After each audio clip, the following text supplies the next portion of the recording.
Hello, everyone, and welcome to another podcast episode of Bluff City Magazine. I'm Amanda Avery, the editor-in-chief of Bluff City Magazine, and this podcast is the digital voice of the people that's just shaking things up in Memphis. We highlight the movers and the shakers and the change makers right here in Bluff City.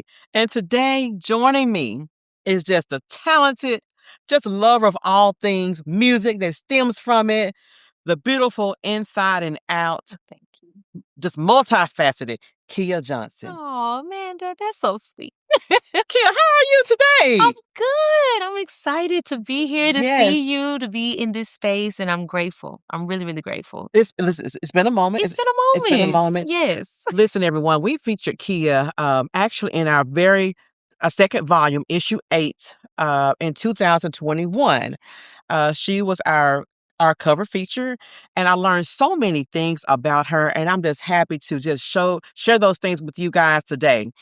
And back then, Keia, you were just as humble and transparent as could be.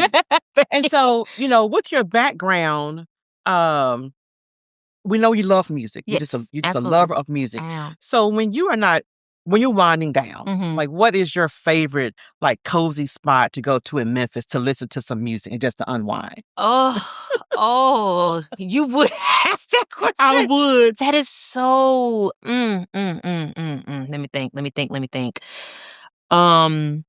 So I have a few.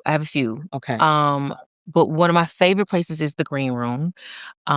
Just the acoustics in the space, the couches, it's moody, like the sound is incredible. And it's just one of my favorite places to go hear mostly local artists, but also national artists that come into the green room. And it's intimate. I love intimate spaces. And then Ghost River Brewery, which is a newer brewery that has live music. And then I love performing there, but I also love just being there. It's the part of Memphis that the rest of the world doesn't get to see. It's people of all walks of life there, eating, drinking, listening to music, no problems whatsoever. Well, tell us where Ghost River Brewing and the Green Room is located here in the city. So the Green Room is in Crosstown Arts. Everyone knows where Crosstown Arts is. It used to be the old Sears building that was renovated and turned into this communal space of art creation. So they have their theater, but then they also have the Green Room, which is just an intimate space, an art bar right next to it. It's just, I love it. I love the space. And then Ghost River Brewery is just a local brewery. They have 2 locations, one on Beale Street and one on Main Street. So both spaces have live entertainment, mainly during the warmer months, which for us is like 9 months out the year. But those are kind of my 2 favorite little hidden gems. So, yes. Good. I'm going to have to check it out. Yes. So as a lover of music and all the arts that stem from it, I got a good question for you. If you had to pick one song, old or new, that perfectly, captures like the current vibe of the city right now, what would that be? Oh, you should have gave me time. Oh, my What song comes to mind? God. I tell you what song comes to mind when you think of Memphis? Would it be like an A-Ball, MJG, or something Isaac more? Hayes. Isaac Hayes. Yeah, Isaac Hayes. It's mostly instrumental. Okay. I can't think of the name of it, but it's definitely an Isaac Hayes song. And it's because Isaac encapsulated style, flair, passion, authenticity. You couldn't box him in. Yeah. He worked his whole life, ended up on South Park. You know what I mean? Yeah. Like his talent got him in places where other people said, you're not polished enough to be there, but he just was. He was just that guy. He had that thing. And the warmth as well as the grit of it. Yeah. That's a good answer. I learned about him actually in the Stax documentary. Yes. And I mean, just the facts of his journey was like mind blowing. Yes. So, I think I can definitely agree with you on the vibe with Isaac Hayes. He kind of set the tone for Memphis. Yeah, for sure. Good for sure. answer. Thank you. You're welcome. I wish I could remember the name, but you'll know when you hear it. Okay. So for those of you who are not familiar with Keia, and we hope that you are, I want to share a little bit about her background and just a few snippets of the feature that we did for her back in 2021. So she, from 2nd to 4th grade, I think you were in Japan. I was. And your brother was born there. He What do you remember about that experience? So much, actually. It was the first time as a little brown chocolate girl that people came up to me and said that I was beautiful. Mm-hmm. And I actually started modeling over there. And I'd never experienced that living in America. Mm-hmm. I remember the humility of the culture, how they honored their elders, how they honored their culture, how much history, how beautiful the history was. The food was healthy and clean, and the manners and the respect. And it was just, it's a culture that we should all admire and respect, and want to be more like. That's the biggest takeaway that I have from living in Japan, and just how influential it was the rest of my life in certain ways. And you ended over there because you were a military brat. Yes. My dad was in the military, and so we ended up all over the place, but we ended up there for about, it was 3 years, but 2nd grade through 4th grade. And I got to go back because the same brother that was born there ended up living there years later. And so we got to go back and visit him as adults, and it was just still the same beautiful, amazing country that I remembered it to be. So have you visited since then, as like the last 5-10 years? Not so. It's been 6 years. Okay. It's been 6 years since I've been back to Japan. But yeah. Okay. So it was amazing. Well, tell us, when did your love for music begin? Can you remember when you thought you played your first CD, played your first record, listened to your first cassette tape? What was that moment when you just knew, I love music? It definitely was with my dad. My dad and I sang together growing up, and I love his voice. It's just this first tenor, clean, clear voice. And then he would sing with men, and they would have this men group and their harmonies. I just fell in love with all of that. And my grandmother sung.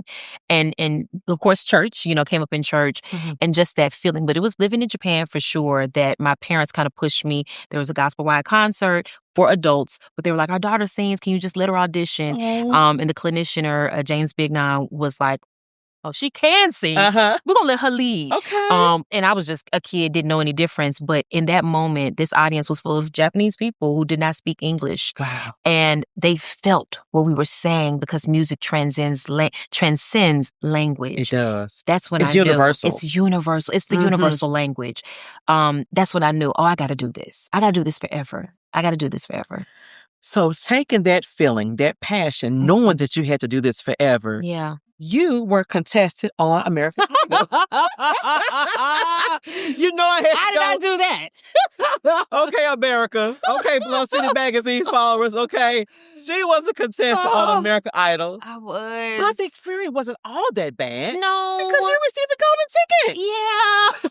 Okay. Yes. How old were you then? Oh, I was in my 20s. So I wasn't young then by industry standards, which is what made it difficult. Okay. I had a whole job.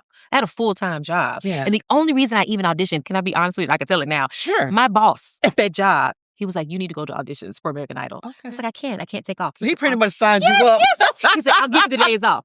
Really? So he's the only reason I auditioned. Okay. And then when I auditioned and got the golden ticket, then I'm like, oh, now what? I have a whole job, but this is saying you have to go, and we don't know when you're going to come back. Because if you go on, then you're here. It was a huge risk. So you pretty much need to be unemployed or have some type of, some savings. Okay. It's like, are you willing to risk it all for this chance? And at that time, I really thought that they were about making new artists. Yeah. It was a television show, Amanda, and I didn't understand that. None of us really did. We really thought like, you all want to help us become the next superstar. Yes. No, they just want to make money off of the show. But now you've risked your whole career, which I did. I didn't have a job when I came back because I ended up making it further than I thought. I was gone a long time. Wow. What song did you sing that you remember that, okay, this is the song. I know this is the it factor for the song. What was that? It was Celine Dion, My Heart Will Go On. Oh. Yeah. I always loved Celine, always. Grew up listening to her. But I knew a lot of people, especially that looked like me, wouldn't sing a Celine Dion song, right? So you took a risk. I did. I took a huge risk because I wanted to cut through the clutter. And I said, at the very least, they'll be like, who sang that Celine song? Yeah. That was ballsy, Can I say that? Ooh, I said it. But, at least they'll say that, But then at that time, the judges were changing, and Mary J. Blige was one of the judges, who was one of my icons. So I was freaking out because I'm like, oh my God. She says I can't sing, I'm done. Like, I'm never singing again. But she was so complimentary. And so that gave me a confidence that I've held on to for decades, honestly. Did you watch the season with Jamal Roberts, the recent season? No. You didn't? I didn't. I'm not even going to lie to you. I got mad at them. I got mad at them years ago, and I stopped watching it. I did. Well, but he's been fantastic. Yes, he has. And I don't watch it anymore either, but he went viral for singing Tennessee Whiskey. And I'm like, oh, I'm in love now. Sir. Otherworldly. He did that. It was so passionate and beautiful. Yes, he just sang it so beautiful. Yes. So, okay, well, good. But then after American Idol, years later, you were contested on The Voice. You did your research. I did. But now, was that a better fit? It was because they really treated us like artists. Like, they really said, okay, bring a little bit of your wardrobe, how you see yourself as an artist. And they just elevated us. We had vocal sessions with icons. We had the band to learn our arrangements. We got paid. Oh. They treated us like artists, you know, so that... American Idol's entertainment. Right. The Voice is more... That's what it felt like to me. Would you say more... instrumental in maybe developing your career? At the very least, treating you like actual artists. Maybe you're not a good fit for this, but we're still going to compensate your time. Okay. We're still going to help you elevate your look. Yes. We're still going to give you some tips that you can take back. You know what I mean? Yeah. So I will always say that they were my favorite experience. Yeah. Sorry. Look, sorry, but not sorry. Not sorry. Right. During the interview, I remember you told me those shows taught you that there is a whole world for people who sing cover tunes. Yeah. And that you can make a great living without necessarily being, quote unquote, a superstar. Right. So looking back at that mindset now, like 5 years later, do you still believe that? And how has that mindset evolved, thinking that you don't necessarily have to do those shows to become a superstar in your own right? I absolutely stand behind that, Keia. She was a smart girl. Yeah. I think you really have to be honest with yourself and what type of artist you want to be, right? Okay. Is it just you want to, like I said, I want to do music for the rest of my life. You can do music for the rest of your life. It doesn't have to be original music. There will always be parties. There will always be weddings. There will always be events that they need entertainment. So if you can build up your repertoire for a certain genre or a lot of genres, then you have an ability to work. And that makes a lot of sense. And it makes money. You could just kind of make that money and go home. And it's not as much pressure. It's not. Because you're taking your talent and you're still doing something with it. Right. Without succumbing to the pressure of, the industry. Right. I can see that. And now the industry is so fractioned, right? Like, you're not going to make money doing your original music until you get some type of deal. Whereas there was a part maybe about 15 years ago that indie artists could tour and travel and still make a good living. The gap is getting wider and wider on being able to make any type of money as an original and independent artist versus a superstar. It's getting wider and wider to be able to make any type of money. Yeah. So, yeah. I stand behind that girl. Now stay tuned. You listen to this podcast. We're going to talk more about that. But right now, I want to get into some of your acting credits. Yeah. Now, this tickled me. I had to make sure I had this on here. You told me that your first production, you were cast as part of the ensemble on The Color Purple here. And I quote, "And they cast me as a dancer, which I could not for the life of me understand. Because you did a cartwheel in your audition because you couldn't dance." Yes. Like, I've seen you move. You can dance. I can move. I like to dance. I can move. Amanda, I can move. You tell me to pirouette, I'm going to look at you. I don't know how to pirouette. You know how to pirouette? I don't know what that is. Exactly. That's what I'm saying. I'm not a dancer. But I love to dance. But part of the audition that you had to dance, but the 8 count. Yes. So how did that even unfold? How did you make the ensemble if you couldn't dance? Well, they saw something I didn't see, that's for sure. But it really changed everything for me. Being cast as a dancer pushed me. Like, I had to really focus and study and do the best that I could with the body that I had. Because again, I hadn't had formal training as a dancer. So it felt very foreign to me. But did you actually go to audition for something else? I didn't necessarily at that time know what this meant. Okay. I knew I just wanted to be in the show. Yeah. So when they said, "Hey, if you audition, you can be in the ensemble, but we want to make sure you have rhythm," I'm like, cool. Sure. The dance call is here. Boom, boom, boom. I'm like, okay, I can do that. Can't do that. Cartwheel, out of here. Maybe I'll make it, maybe I won't. So listen, the cartwheel was something that wasn't planned, but it felt right in the moment. Yeah, they gave us a little freestyle. I said, okay, let me get that real quick. Worked out. That was just so funny to me. But you were cast as in that's the first production that you had. Yes. What do you remember about that? Oh, it was magical. Oh my goodness. Color Purple itself is just such a phenomenal production. It is, but it's a heavy production. Okay. And the content is heavy. Yeah. And so to be in a cast that we really became, and I don't say this often. I'm kind of crying over here too. Yeah, I don't say this often because every cast, it doesn't work out that way, but we really became family.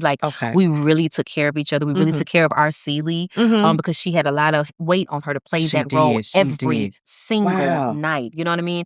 So it was magical and it was special, and we were sad when it ended, you know? And to this day, a lot of us are still connected in certain ways in the industry, especially those of us that still do it. So it was the best first thing that I could have done, for sure. What year was that? Do you remember? I believe it was, I want to say 2013. Okay. I want to say 2013. Okay. Well, fast forward, and before the pandemic, you had a once-in-a-lifetime opportunity to play Billie Holiday, the legendary Billie Holiday. And the one-woman production was called Lady Day. Yes. And you did that in Milan, Italy. I did. Wow. Yeah. That was another high point of my career, really getting into who she was, who she is to music as a woman. Yeah. How heartbreaking it was that her talent wasn't enough to keep her safe. Right. And I mean safe mentally, safe financially, safe emotionally. It wasn't enough. How the pitfalls that can happen when you let people in your circle that don't really mean you well. They just want to take it. I learned a lot from studying her story and who she was, and what she went through. But it was an absolute honor to play her, and to be able to go overseas and play her because they love our music, right? Yes. Especially jazz. So to have that reference as well was just a truly, truly life-changing experience. And hint, I remember watching the movie Dreamgirls. Billie Holiday was mentioned because she sang in the club of Marty. We'll talk about that shortly. Okay, now you ended our 2021 interview with the powerful quote, "I want to die empty." You said you didn't want to get complacent. And as we catch up on the last few years, do you feel you've been living true to that vow? You messing me up right now, man. Who was this girl that you interviewed? I know, right? Wow. You don't want to die empty. I want to die empty. You want to die empty. Okay. I do. And I feel like I definitely have.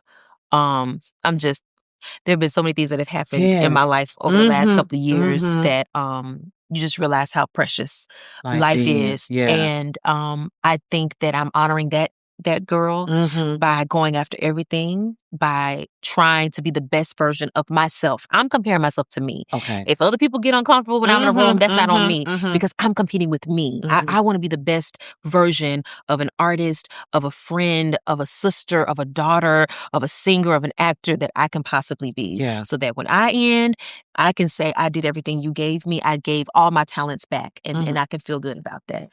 I follow you. We're friends on Facebook, and I've especially been following your journey ever since 2020.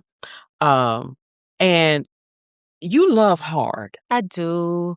You love hard. I do. And I know that, and so you made a move. You moved to London. I did. Was that a quest to find love, or was that something to just stretch your talent? That was a quest to heal from heartbreak. Wow. Yeah, that's what that was. Okay. But while we're healing, let's go ahead and get a master's degree. Okay. Because that's me, right? Yes. Overachiever. There you are, honey. But you made it work. I made it work. Tell us about the experience in London. I didn't know that it would be healing, right? Okay. And I didn't know that the school was in London at the time. I was just looking for programs. And I said, I'm in love with musical theater. I've now started to write this musical, but I don't have the fundamentals of understanding, right? I want to learn. I want to do it right. Yeah. And so I started looking at schools, and I fell in love with this program, and it said Goldsmiths. I'm like, great. I'd be like, the name is cool. And then I looked it up, and it said London. I'm like, girl, bye. We'll apply, but I probably won't get in. And then I got accepted. And I'm like, oh, wait, that means I have to move to London, And then I was like, why not? It was like, oh shit moment. Yeah, okay. yeah. Put my life on hold. Yeah. I'm going to have to move. Yes, but then I said, but why not, Keia? Like, this is an opportunity to start over. To start over and just really focus on what you absolutely love to do, and now get the credentials behind your name to say, I know how to do this, right? I know what we should do. Yeah. So then while I was there, it was very difficult. I was by myself. Do not advise. I didn't know anybody. I had no family there. I never really made friends. I found a few people at the very end that helped, that believed in the work, but I was by myself, like 12 months in school, because it was a full year program, right? We weren't off for like the summer. No, it was it was a lot. But gosh, am I thankful that I did it. I am not the same person. Yeah. I'm not the same person. And I learned a lot. I'm going to assume that you gained family there, a sense of... No. You did not gain family in London? No. Okay, but now you were going to heal from a broken relationship, broken something. Yeah, broken heart. And you moved to London. Yeah. But how was that healing if you didn't have community? Because I had me. Oh. I had forgotten I had me. I always had me. Okay. Yeah, I have me. And I have God. And that's what I learned to believe in again. I was so busy trying to support everybody else and hoping that I was doing enough to support everybody else that I forgot about me. And that's what I got. And then I fell in love with art and all these different ways to tell stories that are impactful and moving and inspirational. And that's what I gained. And you don't think you would have gotten it had you stayed here? I couldn't. Wow. I'm too much to other people. Yeah. So when your time is always dominated by other things, you don't have time to sit with you. Oh. I had nothing but time to sit with me. Honey, that's a book. My mother keeps asking, are you going to add that to your repertoire? Listen, I'm going to go ahead. We're going to say it right here on the podcast. Be looking for a book in the near future. Oh my God. Because you learn so much, and now that's something someone can take and say, oh, you know what? I need to do the same exact thing. Yeah. Wow. Yeah. I did everything. I went to Amsterdam. I went to Spain. I went to, I traveled. I went to Sweden. I did the history. I spent time in libraries because I love to read. And I saw the things we've seen in our books and went to the canal and went to all the things. I did all of that by myself. Wow. By yourself. Okay. I don't advise, but I did it. I'm serious. It was rough. When you were over there, did you see Memphis differently? Of course. Okay. This is where my heart is, but now I'm in London. So when you came back, what was that like? Oh, the food. I lost 17 pounds when I was in London. I gained them all back the first day. That was a plus. Would you come back and eat some barbecue? Oh, and I'm not even a big barbecue. I know, I'm sorry. I'm not a big barbecue person. Okay. But just everything. Just the seasoning. Just the Memphis style. The Memphis what we're known for. Yes. Peach cobbler and greens. And, yes, please. Yes. And the music. And the music. Of course. For sure. But I did see on your channel that you were singing over there. I did a little bit. Just a little? Just a little, because the 2 gigs I did on that second gig, the lady that I was subbing for, she said, I can't have you come back anymore because I'm afraid you're going to take my gig. I said, you know what? I'm here to be in school. I'm just going to stay in school. And we're just not going to get in this game. We're not going to do it. So, because we have that thing that they imitate. Yes. But it's natural on us. It's not, you could go over there and sing and they'd be like, oh my God, because it's just a natural thing that we have. So I really can't. But I understand what she's saying. So now, I know you returned to Memphis with the focus now on your company, KJ Management. Yes. Okay. You have previously identified that Memphis has the talent, but lacks the infrastructure and the power players to connect that talent to national opportunities. So are you positioning KJ Management to be that missing link? I don't think that I have the capital to be the missing link, right? But I do feel like I have the experience to be the voice and an advocate for what's missing. So trying to be in those spaces, I'm with Memphis Exports Memphis, and I'm the Artist Advisory Board. And I work a lot with them, and we're doing a lot of masterclass this year on how to prepare for touring and how to, be able to articulate what you need with musicians and sound engineers. Yeah. So that professional part I can speak to, right? But I'm positioning KJ Management to be the one that helps you curate your show, because you need to curate your show if you want to advertise it and broadcast it to be able to get hired. What's different from you and the next person? You have to be able to say, what's different from you? What are you able to do? What are your strengths? That's what you need to sell, right? Are you taking newbie artists or people that want to learn how to sing, or someone say, hey, I want to have my own band and, do some gigs? What are the specialties? Right now, I have been solely focused on writing a musical, and that's what's been my focus. Okay. But subtly, I have been working with other artists to perfect their performance, right? Just how they sound, how they look on stage. So I would say a little bit of coaching. And I'm getting into being willing and open to helping people curate shows. It's a lot to take on, and I don't even know how to kind of monetize it or put a price on it, because it's a lot of time. But I am open for consultations that I'm able to do, and I can say with my workload that I can still do and do well, right? But that's kind of, that makes a lot of sense. Yeah, that's kind of where I am with it. Okay. Just me knowing you, I feel like you've always been a realist.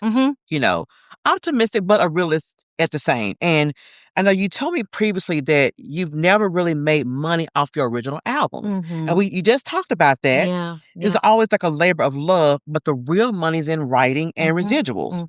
So how is that working for you now? Are you seeing that as the thing? So this is part of it. I'm getting ready to tell the real secret here, right? It's part of why I've gotten into the musical side of things, right? Okay. There are who knows how many high schools across the country. They always have to license shows in order for their students to do a musical on stage. The people that wrote those musicals get a check sitting at the house, right? So that's passive income. I'm trying to get into the passive income lane of, no, you may not be a superstar, but you got a check at the house coming every month for $20,000 from all of the different places that have licensed your work, right? As a singer, as an artist right now, it has just gotten so fragmented. Again, unless you're already there, it's hard to cut through and make enough money to say that I do this for a living. I have to do several things. I have to. Because one thing is not going to make enough for me to make a living, right? Of course. Where at least, like I said, about 15 years ago, you could kind of get enough touring money, get enough, hit these kind of festivals as an indie artist and still make enough to, say I'm making $45,000 to $65,000 a year. That's a comfortable living. At least it was. But now you can't say that. You're not going to make that. You're not. So if the musical was even at the Orpheum or Hattiloo Theatre and it was licensed, then you own that. You own the musical. Absolutely. Not the production of it, but just the music component. Just using the words. Wow. If I never put it up again, right? But if it gets licensed and picked up by Black theaters or high schools all over the country, that percentage of the writing from me writing it comes to my house. Okay. So as I'm getting older, I'm trying to figure out my retirement plan, right? So that's what I'm trying to get into. And especially in urban cities, they want to do shows with things and actors and characters that look like those students. Yes. So there's not a lot of Black playwrights, especially Black women playwrights. And that's why you just love Hattiloo Theatre. Yeah. You are such a big advocate of Hattiloo Theatre. I do, and I have been. I always have been. So, hey. Look at you. I'm about to put you on the spot. You know that look, right? So I know that you're a huge advocate of Hattiloo Theatre. And if you were to do an unscripted commercial about Hattiloo, what would you say? What would you say? I would say it's the theater where you're seen, you're felt, you're encouraged to be all of who you are and not just the parts of you that the world thinks you are. I love that. And I cannot wait to go to Hattiloo Theatre because I have a ticket to a sold-out show. So speaking of Hattiloo, Y'all better not leave this channel, okay? Right. Because we have got to talk about what's coming up at Hattiloo. Keia, yeah. would you like to do the honors? Yes. So there's this show. Kind of got some Tonys back in the day. Then went on to be a movie that garnered an Oscar for Jennifer Hudson, and it's called Dreamgirls. Heavy. That's my favorite too. And I'm honored to be playing Deena in the show. So. Yes! Wait just a second. Now, Deena Jones. Deena Jones, child. Played by Beyonce. And Shirley Ralph. Yes. And Shirley Ralph. How did you get that part? I don't know. I say that, and I should stop doing that because I work really hard. Let me say that. Yeah. I work really hard. And the director, Patro Harris, we've worked together several times. Matter of fact, the only time I've ever been nominated for an Ostrander, which for those of you who don't know, the Ostranders are local theater awards that happen every year for our local theater community. And it's a beautiful time for all of us to come together and honor all the work that everyone has done. But the only time I've ever been nominated was for Nina, which Patro directed. Yes, I forgot that. Yes. You portrayed Nina Simone. I did. So I trust him implicitly, and when I saw the auditions, he encouraged me to audition. Y'all sit beside a local celebrity. Oh, I'm your girl. But I had to wrap my brain around it because you know how we do. We hold these particular artists and roles up on a pedestal. Yeah. And I don't want to do anything but honor the role, but I also want to make it mine. Yes. And with my experience and what I've seen in life and what I feel about Deena, I want to translate that where you see Deena, but you see her filtered through a different artist. So that's what I'm working on. But I have to ask, and I'm pretty sure the viewers will want to know this as well. Are we going to maybe experience some of the same similarities as the actual movie, or is it more closer to the Broadway production? So here's the thing, back to that licensing, right? Yes. A theater can only get licensing for the script that was on Broadway. So it's the Broadway script. And the Broadway script was what was adapted to a movie script, but it's different. The movie script is totally different from the Broadway script. Yes. So we're doing the Broadway script. Right. So that's what we have. So all the songs that's on the soundtrack, will that be in the production? Not necessarily, because the movie added some songs, right? Listen by Beyonce, that was added. I Love You, I Do, I think Jennifer Hudson, that was added, right? But the actual Broadway script and music is what we're doing. Okay. Now, for those of you guys who had some thoughts about The Color Purple when he came to do that, the last one that Oprah Winfrey did. Right. That was the reason why it was so different. Yes. And people couldn't understand that. Right. Everyone was thinking, okay, this new Color Purple is going to be like the movie. Right. And it was not, and people were so disappointed. Exactly. So you've educated us on why that is. Yes. All of that licensing, those are different writers. Sometimes it's the same, very rarely though. But yeah, it's because writing for a movie is different than writing for stage. Yeah. Wow. Yeah. So we'll be doing that version. So if you got to see it on Broadway back in the 80s, good for you. Which is also coming back. So this is one of the last shows that you'll get to see regionally before it goes back to Broadway this year. Okay. So let's talk about the cast. Yeah. Now, one of those ensemble cast members goes to my church. Really? Can you guess who that may be? There's so many. I know. I have no idea.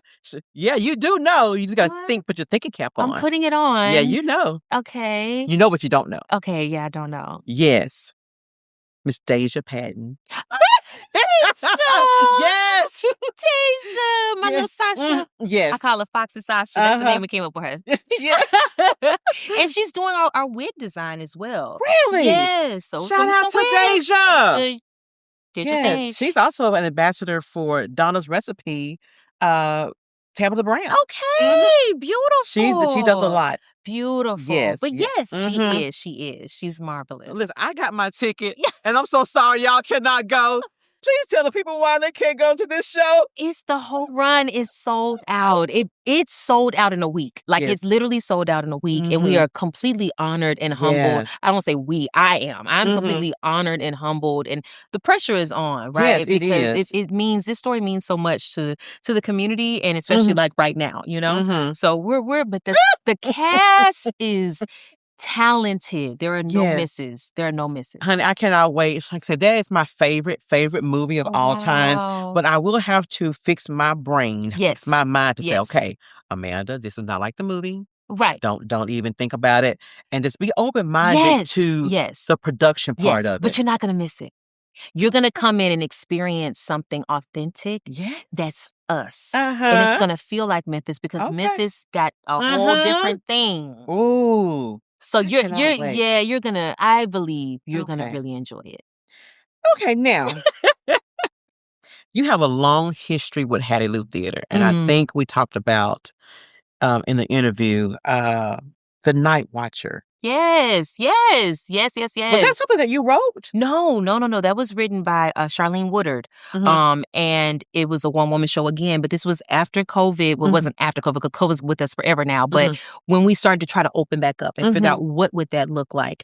And Ekandayo decided on a safe way to come back to theater.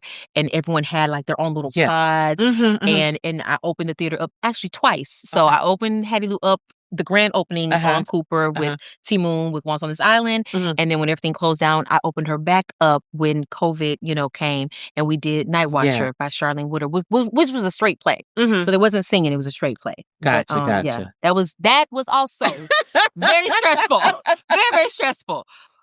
What does it mean to you to sell out this specific show at Hattiloo? And I know there's some other shows coming right behind it, I just love that for Hattiloo. And I know it just has a special place in your heart. Oh, 100%. So just having it sold out just has to mean the world to you. It does. There's nothing like knowing that people believe in the show above everything else. But then you're honored to carry this role and be a part of this cast and a part of working with Patrick, who, like I said, he always brings the best out of me. So I'm excited for where he's pushing me as an actor, right? And then after that, I'll be assistant directing Jesus Christ Superstar. So that's coming up at Playhouse, which was across the street. So just a great season of theater that I'm excited about the shows and the people that I'm working with and just hopeful that people will be like, you know what, Memphis is coming on up in the theater. Yeah. So DeMarcus, there's other areas too of music and arts that we need to consider, not just the rap, not just the painters, but also theater. We're right here and we're working really, really hard. Well, it was my very first time stepping foot in Hattiloo, so I'm excited. Oh my goodness. Yes. So, beautiful. How old are you now, Keia? Oh, we're doing that. Well, let's do a bracket. No. I stand on it, but I'm just like, they caught me off guard. So I'm probably the oldest Deena you'll ever meet. I'm 43, so there's that. Yep, there's that. So y'all didn't be nicer to me. No, but I'm working hard. You are so beautiful, though. You don't look 43. Well, I am. Thank you. From Idol to Lady Day, from Memphis to London and back. Yes. Now sold out as Deena Jones. You are definitely not complacent. What's the next impossible thing that you want to do? I would say impossible because it's not impossible. But what's something that you have your eyes set on that you want to do next? I'm going to tell you the first thing that came to my mind was be in love. Really? Okay. It would be nice. Because you want a family? I would like to, whatever that looks like. Yeah. Whatever that looks like. Okay. But the second thing is I would really love for Storms Pass By to either be on the West End or on Broadway because I want to be another Black playwright. One of the first Black women playwrights to make Broadway was Katori Hall from Memphis. Really? Yes. She wrote the book for Tina. Okay. She wrote Mountaintop. She wrote P Valley. But she was one of the first Black women playwrights to make Broadway and the West End from Memphis. I want to be the second. Well, this piggybacks on my next question because I have it right here. Because you shared with me back in 2021 that you would like to get a Grammy. Whether for your own things or production or a play, because as you said, you work hard and you would like to have the approval of the Academy. And you still feel that way. Absolutely. Or Tony. Yeah, we add Tony on there. Yeah. And Keia, but with your background, what you're doing now, I think it's in your future. I received that. Yes, absolutely. That. You work hard. You deserve it. Thank you. And we're making good art. Yes. Like good art. Impactful art. Impactful art. I love it. Yes. So is there anything that I did not ask you that you would love people to just know about you? No. Anything that's coming up that you want to share? The only thing, I mean, there are things coming up. Okay. I'm definitely, if you didn't get a ticket to the show, I'm throwing an after party. Yeah. And it's a 70s theme after party, Kids After Party, March 8th. So that's out there. And it's going to be old school, like really old school, really intimate and fun. So you can come to that. But I definitely have a show coming up at the Green Room in the spring. Super excited about that. And then again, Storms Pass By. We'll have another showing hopefully in London this year. But that's kind of what's happening with me. Please tell the people how they can follow you on all your social media channels. Yes. It's KJ_management on Instagram. But then I also have a website, KeiaJohnson.com or experienceentertainment.com. So those are the best ways to find me. The phenomenal, curvaceous, dream edge, Keia Johnson, ladies and gentlemen. Thank you guys for tuning in. And please like and subscribe to this channel because, listen, we are going to just be putting content on here. The digital voice of Memphis, the movers and shakers. And this is one right here sitting beside us right now. This is Amanda Avery, y'all, signing off. Bye-bye.